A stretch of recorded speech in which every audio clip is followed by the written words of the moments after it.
little more than 3 hours later, and this is still a very active scene. When they got here, they found 2 bodies in that car. We just heard from police a few minutes ago. They tell us that this fatal officer-involved shooting is tied to that homicide that we learned about earlier today. I want to step to the side and show you what this looks like. Republicans are heavily outnumbered in both the House and the Senate, and they made it very clear to us after the session ended today that this was not a Republican agenda. Nearly 15,000 people showed up here this week to watch the Isotopes play their last home game.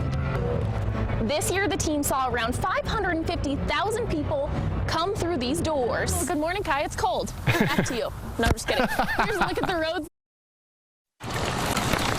2 people were found dead inside this southeast Albuquerque home after a massive fire broke out Tuesday morning. I saw the bodies being taken out, and I saw the burnt carcass of the house, and I knew that nobody could have survived. While the identities of the 2 people found dead in this home this morning have not been released by authorities, neighbors say that a man in his 70s and his son lived here and were likely the ones who died. The old gentleman I was very close with. Dorian Kirby, along with many of the neighbors we spoke to today, say the younger was addicted to hard drugs, but his 74-year-old father was adored. My heart went through the bottom of my shoe.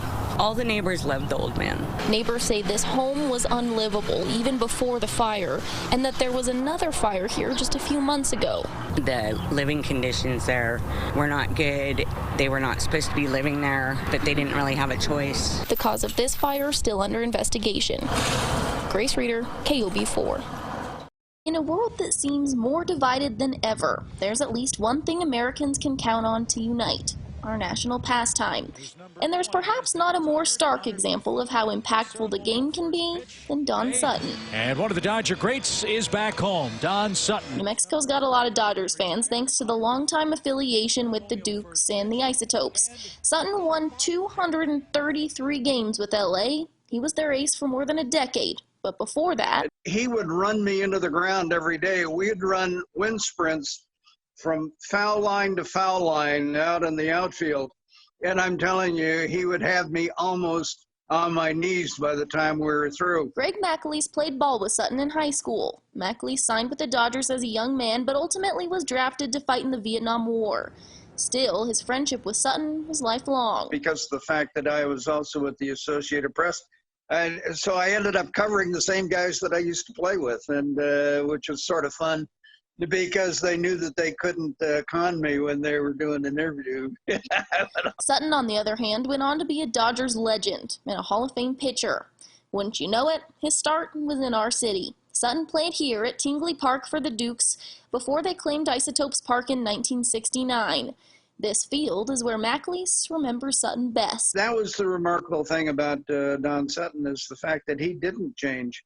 He was still the exact same person, I think, during the height of his career, as he was as a young man coming out of Clio, Alabama. Those people that did know him, they realized just what an incredible human being we've lost. It's the second legendary Dodger with Albuquerque ties to die this month. Tommy Lasorda also made his start in our city as a manager for the Dukes in 1972. I would think that God right now is probably a Dodger fan. You may not be a Dodgers fan, as hard as it is to disagree with God, but that's the beauty of baseball. Let this be a reminder that even when the only common ground we have is the grass in the outfield, life's a fastball, and at the end, we're all aiming for home plate. Grace Reader, KOB4. Oh my God. It's called the Firefighter Combat Challenge. Whew. I fondly call it the obstacle course from hell.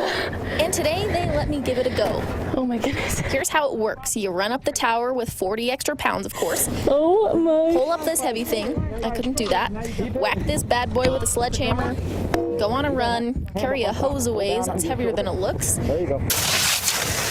Spray some stuff and save this heavy guy. Stand up, stand up. Yeah. Now start walking back. Okay, so we've way oversimplified it, but trust me, it is hard. It's supposed to look a little more like this. These firefighters make it look easy, but that's kind of the point. Physical fitness saves lives in the fire industry. It saves it in all first responders. And so what we find out is that by bringing this, it gives firefighters one more avenue to look at physical fitness. They've been doing this challenge for almost 30 years, but this year it's a bit different. Because of COVID, we can't have large groups together, and we want to keep everybody safe. We came up with a protocol, a very strict protocol that makes it to where every time somebody comes out on this course, believe it or not, you came out on this course and this course has been sterilized. A good reminder of the physicality it takes to be one of our first responders. It's gonna take me a bit to recover. Grace Reader, KOB4. We gotta take these bad boys off.